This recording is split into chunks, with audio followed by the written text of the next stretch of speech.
Hi, everyone. Two graded stakes races on Saturday at Del Mar. This segment will talk about the Grade 2 Yellow Ribbon Handicap. It's race number 6 for fillies and mares at a mile and 1/16th on turf, and it's the first of two summer stakes races for the division. The Grade 2 $250,000 John C. Maybe Stakes will be run on September 10th. Exact same situation, only that's a little bit longer. That race is a mile and 1/8.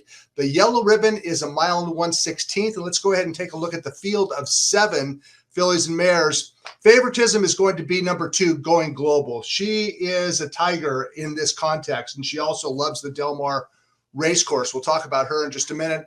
Avenue de France coming in off a restricted win over the Del Mar turf course. Park Avenue coming off a win down in Texas at Lone Star. Interesting shipper by the name of Flippant.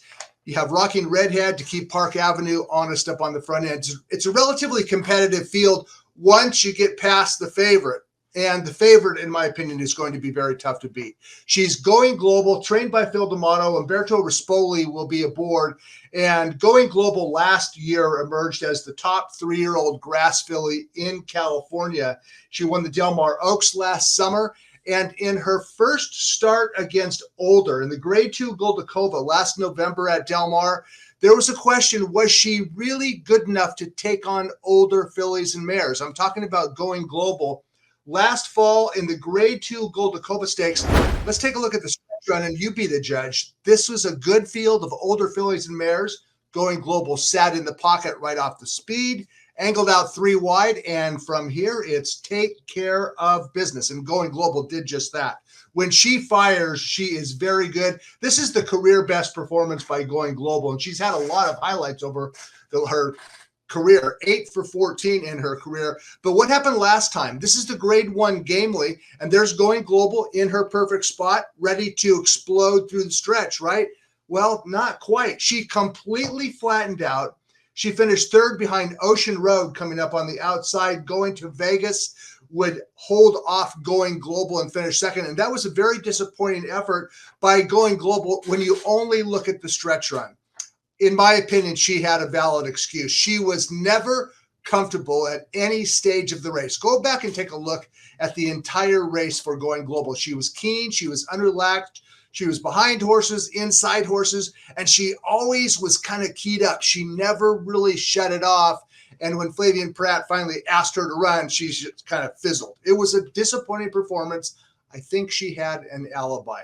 On Saturday at Del Mar, she's also dropping in class from Grade 1 down into a Grade 2. And this field really doesn't have a true second choice in the race. When she ran in the Gamely, she was up against Going to Vegas, a Grade 1 winner, a stablemate of hers, and also the very good allowance shipper from the Midwest by the name of Ocean Road, who won the race.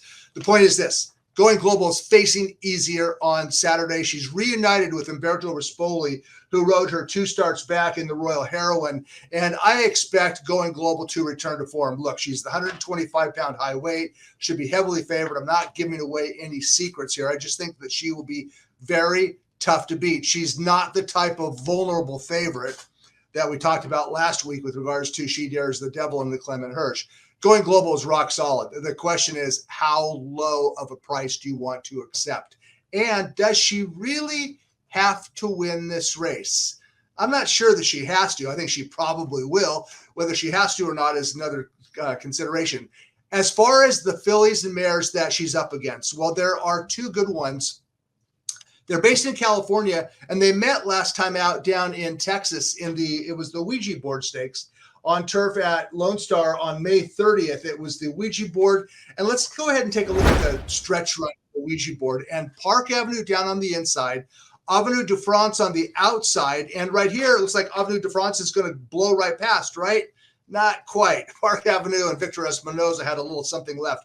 We've seen this race before because we talked about this race when Avenue de France ran in the Osanita Stakes early this meet, and the point was she ran well against a good filly. Avenue de France came out of this stake race at Lone Star to win the Osanita Stakes at Del Mar, thereby validating the form of Park Avenue. The question with Park Avenue, there's a couple questions. First of all, can she possibly get loose on the lead? Number 4, Rocking Redhead, does have enough speed to keep her company.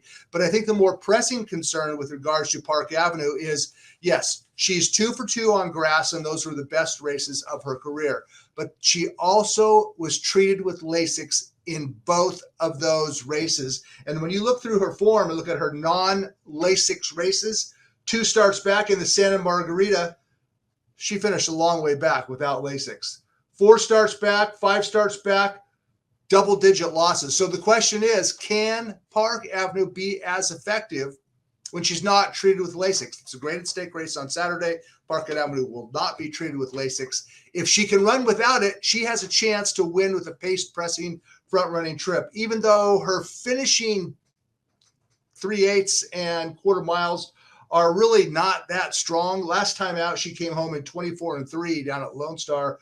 3 starts back, she came home when she won the 2 other than. She came home in 36. When you're using closing fractions in turf races, the general measurement is 12 seconds per furlong. If a horse can finish this final quarter mile in 24 seconds or less, that's kind of a benchmark good finish. 3/8 of a mile, it'd be 36 or less. 5/16 of a mile, 30 seconds or less. Park Avenue does not finish that great. 24 and change, 36 and change. So if she wins the race, she's going to have to win it up on the front end. There's one horse in here that I am kind of interested in because I think she might possibly slip through the cracks. And I actually picked her second. Her name is Flippant. She's a gray daughter of Tappet, and she finished in a dead heat last time out at Indiana Grand, a little $100,000 stakes race. She's taken a huge jump up in class, but she's only started twice this year. She is improving. She has all kinds of pedigree, and trainer Victoria Oliver has won this race twice in 2015 and 2016. Oliver, based in the Midwest, shipped to California, won this race twice with She's Not Here, the Yellow Ribbon, and she also won the Del Mar Oaks in 2014, did Victoria Oliver. So my point is this Midwest stable ships to Del Mar and has done well. 3 for 10 in graded stakes races the last few years. Flippant may or not be good enough. She's only making her 3rd start of 2022. So I think she's on her way up. And in fact, Going Global got beat last time by another filly on her way up. That was Ocean Road coming in off a 1 other than allowance, and she defeated Going Global. So maybe Going Global is going to be overbet, undervalued relative to her recent accomplishments. I picked her on top. I think she'll be tough to beat. She's the class of the field. She's the high weight Going Global. If you're looking for an upsetter, maybe it's the new shooter. That new shooter is number 7, Flippant. So 2-7 in race number 6 on Saturday at Del Mar.